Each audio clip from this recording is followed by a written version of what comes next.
കോഴിക്കോടിന്റെ കിഴക്കൻ മലയോര മേഖലയിലെ പഴയകാല കർഷകർ കടുത്ത വേനലിൽ മഴ ലഭിക്കാനായി ക്ഷേത്രത്തിൽ നടത്തി വന്നിരുന്ന വഴിപാടായ കഞ്ഞിപ്പാർച്ച മുറ തെറ്റാതെ ഇന്നും തുടർന്ന് മുക്കം തൃക്കുടമണ്ണ ശിവക്ഷേത്ര കമ്മിറ്റി.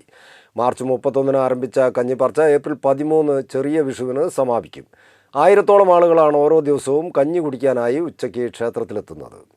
കാർഷിക വൃത്തിയെ മാത്രം ആശ്രയിച്ചു കഴിഞ്ഞിരുന്ന കോഴിക്കോടിന്റെ കിഴക്കൻ മലയോര മേഖലയിലെ പഴയകാല കർഷകർ കടുത്ത വേനലിൽ മഴ ലഭിക്കാനായി മുക്കം തൃക്കുടമണ്ണ ശിവക്ഷേത്രത്തിൽ പാവപ്പെട്ട ആളുകൾക്ക് വഴിപാടായി നടത്തി വന്നിരുന്ന കഞ്ഞിപ്പാർച്ചയ്ക്കാണ് ഈ വർഷവും തുടക്കമായത്. പഴയ കാലം മുതൽ ആരംഭിച്ച കഞ്ഞിപ്പാർച്ച മുടങ്ങാതെ ക്ഷേത്ര കമ്മിറ്റി ഇപ്പോഴും നടത്തി വരികയാണ്.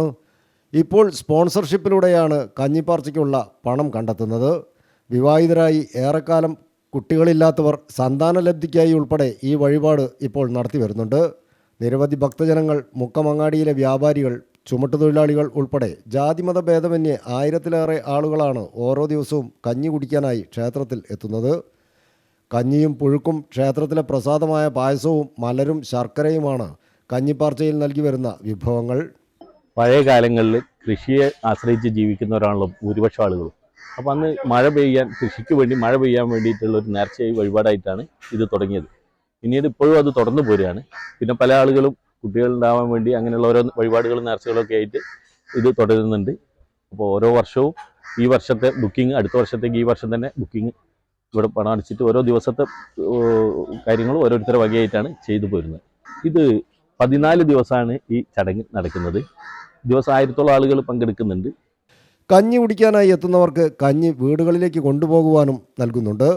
മാർച്ച് 31 ആരംഭിച്ച കഞ്ഞിപ്പാർച്ച ഏപ്രിൽ 13 ചെറിയ വിഷുദിനം വരെ നീണ്ടു നിൽക്കും.